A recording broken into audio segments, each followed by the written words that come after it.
शहनशाह फरीद ने आखिरत के फ़िक्र के हवाले से बड़ा खूबसूरत पैगाम दिया। वो अशार जो गंज शकर सरकार से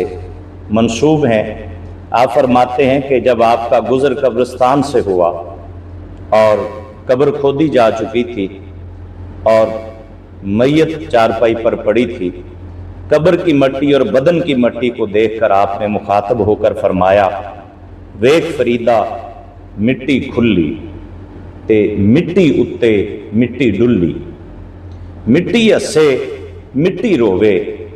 अंत यानी जिस्म अंत मिट्टी दा मिट्टी होवे ते ना कर बंदिया मेरी मेरी, दुनिया की जानिब इशारा किया कि ना कर बंदिया मेरी मेरी, ना है तेरी ना है मेरी, ते 4 दिनां दा मेला दुनिया फिर मिट्टी दी बन जाए ढेरी, ते मिट्टी नाल ना धोखा कर तू भी मिट्टी ओ भी मिट्टी।